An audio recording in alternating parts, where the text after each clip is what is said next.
Hello friends, வணக்கம். K J cooking and vlog. எல்லாரும் எப்படி இருக்கீங்க? நல்லா இருக்கீங்களா?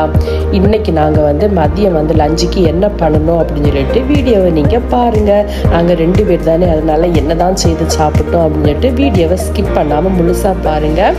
இன்றைக்கி சூப்பரான ஃபிஷ் கறி, ஃபிஷ் ஃப்ரை அதெல்லாம் தான் பண்ணியிருக்கோம். வேறு அது கூட என்னெல்லாம் சாப்பிட்டோன்னு சொல்லிட்டு நீங்கள் பார்க்கலாம். இப்போ நம்ம வீடியோக்குள்ளே போகலாம் வாங்க. அதே போல் ஃபஸ்ட்டு வீடியோ பார்க்குறீங்கன்னா லைக் பண்ணுங்கள், கமெண்ட் பண்ணுங்கள், சப்ஸ்கிரைப் பண்ணுங்கள். வாங்க. இன்னைக்கு மதியம் லஞ்சுக்கு as usual தான் ஃபிஷ் கறி. என்ன மீன் தெரியுமா? வாழை மீன். ஸோ ரொம்ப டேஸ்டாக இருக்கும். இது க்ளீன் பண்ணுறதும் ரொம்ப ஈஸி தான். வாழை மீன் நம்ம எப்படி க்ளீன் பண்ணுறதுன்னு சொல்லக்கூடிய வீடியோ ஏற்கனவே நான் போட்டிருக்கேன். ஸோ அதை பார்க்காதவங்க கண்டிப்பாக பாருங்கள். இது 2 மீனுமே 2 ரியால். ரொம்பவே டேஸ்டாக இருக்கும். ஆக்சுவலி இந்த மீன் நம்ம ஊரில் நிறைய பேருக்கு பிடிக்கும். ரொம்ப டேஸ்டாக இருக்கும். மீனை இப்போ க்ளீன் பண்ணிடலாம். சோறு அதுக்குள்ளாலே மீன் கழுவிட்டு வந்துட்டேன். அப்புறம் இது என்னன்னு பார்த்தீங்கன்னா வெட்டுக்கிழங்கு.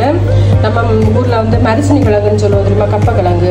அதை சின்ன சின்னதாக கட் பண்ணி வெயிலில் காய போட்டு எடுத்து வச்சுருந்தது. எங்கள் அம்மா வீட்டில் கொடுத்தாங்க. நான் மஸ்கட்டு வரும்போது எடுத்துகிட்டு போயிருந்தாங்க. இது எவ்வளோ நாளானாலும் நமக்கு கெட்டு போகவே செய்யாது. எப்போல்லாம் கிழங்கு சாப்பிடணுன்ட்டு நம்ம ஆசைப்படுறோமோ அந்த நேரம் ஒரு 2 மணிக்கூர் இதை தண்ணியில் நல்லா ஊற வச்சுட்டு அதுக்கப்புறமா நம்ம வேக வச்சா அப்போதான் சூப்பராக இருக்கும். பாருங்க, இங்கே தண்ணி வச்சுட்டு இப்போ அதை வேக வச்சிடலாம். இப்போ பாருங்கள், மீனை நல்லா கழுவி எடுத்துகிட்டு வந்துட்டேன் பார்த்தீங்களா, சூப்பராக. இப்போ நம்ம ஃப்ரை பண்ணுறதுக்கும் குழம்பு வைக்கிறதுக்கும் தனியாக எடுத்து வைக்கலாம். நல்ல பீஸு பார்த்து ஃப்ரை பண்ண எடுக்கேன். இவ்வளோ போதும் ஃப்ரை பண்ணுறதுக்கு. வாழை மீனும் கிழங்கும் சூப்பர் காம்பினேஷன். ஸோ நம்ம ஊரில் எல்லாம் பார்த்தீங்கன்னா வாழை மீன் வாங்கினா கண்டிப்பாக அன்றைக்கி மரிச்சினி கிழங்கு கன்னியாகுமரியில் வாங்குவாங்க. என்னென்னா குழம்பு வச்சுட்டு ஃப்ரை பண்ணி அந்த வாழை மீன் கூட வச்சு சாப்பிட்டா எப்பா செம்ம டேஸ்ட்டாக இருக்கும். அந்த வாழை மீன் அப்படி ஒரு டேஸ்ட்டாக இருக்கும் கிழங்கு கூட வச்சு சாப்பிட்றதுக்கு. இதை ட்ரை பண்ணவங்க கமெண்ட் பாக்ஸில் கமெண்ட் பண்ணுங்கள். ட்ரை பண்ணாதவங்க இனி ட்ரை பண்ணி பாருங்கள். சரியா? வாழை மீனும் கப்பக்கிழங்கும் செம்ம காம்பினேஷன், நல்லா இருக்கும். இப்போ பாருங்கள், விரைவி வச்சாச்சு. இது அப்படியே ஊறட்டு நம்ம மீன் குழம்பு வைக்கலாம். விரங்கறி செய்யறதுக்கு இப்படி ஒரு மிக்சி ஜார் எடுத்துக்கலாம். அதில் பாருங்கள், இது காஞ்ச மிளகாய் கொஞ்சம் ஜாஸ்தியாக போட்டால் நல்லா தான் இருக்கும். அப்புறம் இது சின்ன வெங்காயம், ஜீரகம், 2 பூண்டு இவ்வளோ போட்டாச்சு. இது கூட கொஞ்சமாக தேங்காய். நம்ம வீட்டில் நமக்கு எவ்வளோ தேவையோ அந்தளவுக்கு எடுத்தால் போதும். நாங்கள் 2 பேர் தானே, அதனால கம்மியாக நான் எடுத்துருக்கேன். இவ்வளோ தேங்காய். காரையா நீங்கள் கேட்கலாம், இவ்வளோ காஞ்ச மிளகாய் எதுக்கு போட்டிருக்கீங்கன்னு. ஆக்சுவலி விரங்கறிக்கு கொஞ்சம் காரமாக இருந்தால் நல்லா இருக்கும் சாப்பிட்றதுக்கு. வேறு கூட்டு எதுவும் இல்லைன்னா, வேறு கூட்டெல்லாம் இருந்ததுன்னா நீங்கள் காரம் கம்மியாக போட்டுக்கலாம். இவ்வளோ தான் இதுக்கு. ரொம்ப ரொம்ப சிம்பிள். இதில் இப்போ பாருங்கள், நான் புளியை தண்ணி எடுத்து வச்சுருக்கேன். புளி ஏற்கனவே ஊற போட்டுட்டேன் பார்த்தீங்களா, புளி ஊற போட்டுட்டேன். இந்த தண்ணியை இதில் ஊற்றிக்கலாம். நம்ம இதில் ஊற்றியாச்சு. இதை இனி அரைக்க வேண்டியது தான். அவ்வளவுதான். சூப்பரான விரங்கறி நமக்கு ரெடி ஆயிரும். அப்போ பாருங்கள், ஒரு செகண்ட் அரைச்சிட்டு வரேன். பாருங்கள், விரங்கறிக்கு அரைச்சிட்டு வந்தாச்சு. முன்னால எல்லாம் எங்கள் அம்மா எல்லாம் பார்த்தீங்கன்னா விரங்கறி செய்யும்போது தாளிக்க எல்லாம் மாட்டாங்க. சும்மா இது மாதிரி கறி கூட்டிட்டு மண் சட்டியில் வைப்பாங்க. அந்த மண் சட்டியில் உள்ள வாசனையும் அந்த விரங்கறி மட்டும் ஒரு பிளேட்டு சோறு சாப்பிடலாம். அவ்வளோ டேஸ்ட்டாக இருக்கும். ஆனால் இப்போல்லாம் விரங்கறி யாருமே வைக்கிறது இல்லை. தேங்காய் கொலஸ்ட்ரால் அப்படின்னு சொல்லிட்டு வைக்க மாட்டாங்க. ஆனால் நம்ம வீக்கெண்ட் 1 டேயோ அல்லது 15 நாளைக்கு ஒருக்கா 1 மந்த்துக்கு ஒருக்கா இது மாதிரி விரங்கறி வச்சு சாப்பிட்டா நல்லா தான் இருக்கும். பேச்சுலர் இது மாதிரி நீங்கள் செய்தீங்கன்னா ஒரு 2-3 நாள் வரைக்கும் நமக்கு வச்சு சாப்பிடலாம். கெட்டும் போகாது. ஒரு ஊறுகாய் மாத்திரம் வாங்கி சாப்பிடுவோம், இல்லை முட்டை பொரிச்சு சாப்பிடலாம், நல்லா இருக்கும். பாருங்க, புளி சேர்த்தாச்சு. முன்னாலெல்லாம் தண்ணி போல் வைப்பாங்க, கட்டியாக வைக்கவே மாட்டாங்க, தண்ணி போல் இருக்கும். அதே போல் தேங்காய் நல்லா நைஸாக அரைச்சிடாதீங்க. பாருங்கள், கையில் எடுக்கும்போது திருத்திராக இருக்குது பார்த்தீங்களா, இது மாதிரி தான் அரைக்கணும். ரொம்பவே சூப்பராக இருக்கும். இவ்வளோதான். இதில் நம்ம இனி உப்பு போட்டுடலாம். உப்பு போட்டுட்டு தாளிக்க வேண்டியது தான். அவ்வளோதான் விரங்கறிக்க வேலை. ரொம்ப சிம்பிள், ஈஸியான வேலை. உப்பு போட்டாச்சு. அதே போல் நீங்கள் தாளிக்கும் போது கண்டிப்பாக கருவேப்பிலை சேர்க்கணும். ஏன்னா இந்த விரங்கரிக்கு அந்த ஃப்ளேவர், கருவேப்பிலை ஃப்ளேவர் வந்து செம்மையாக இருக்கும். நீங்கள் தாளிக்காமல் செய்தீங்கன்னா இதில் வந்து கருவேப்பிலையை சேர்த்துட்டா போதும். சேர்த்து மண்சட்டியில் வச்சு நல்லா கொதிக்க விட்டுறக்கூடாது. இப்போ நம்ம வந்து மீன் குழம்பும் விரங்கரியும் வைக்க போகிறோம். விரங்கரி இதில் வைக்கலாம். கொஞ்சமாக ஆயில் ஊற்றிக்கிறேன். இதுக்கும் கொஞ்சமாக ஆயில் ஊற்றிக்கிறேன். ஆயில் காய்ச்சிட்டு இதில் கொஞ்சம் கடுகு போட்டுக்கலாம்.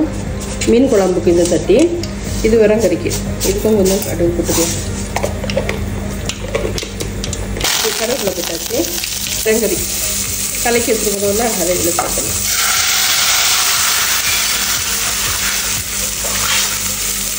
அவ்வளோதான், விரங்கரி நமக்கு ரெடி ஆகிட்டு.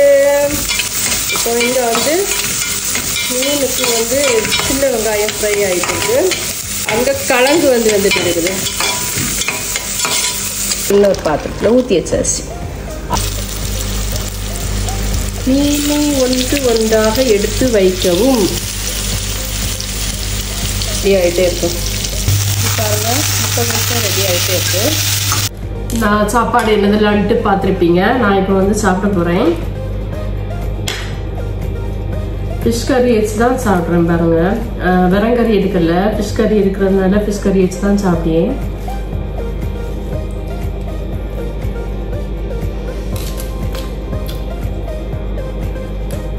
ரொம்ப நல்லா இருக்கு.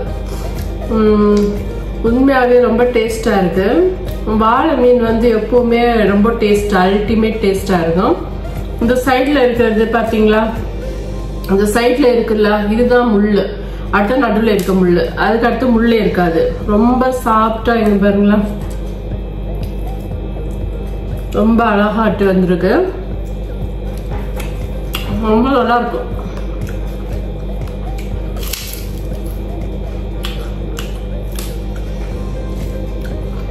அப்படியே கொஞ்சம் ரைஸ் வச்சுட்டு அதுக்கு மேல வந்து கொஞ்சமா வந்து குழம்பு வச்ச ஃபிஷ், அப்புறமா பொரிச்ச ஃபிஷ், ஃப்ரை ஃபிஷ், அப்புறம் கொஞ்சம் முட்டைக்கோஸ், இவ்வளோத்தையும் வச்சுட்டு சாப்பிடணும்.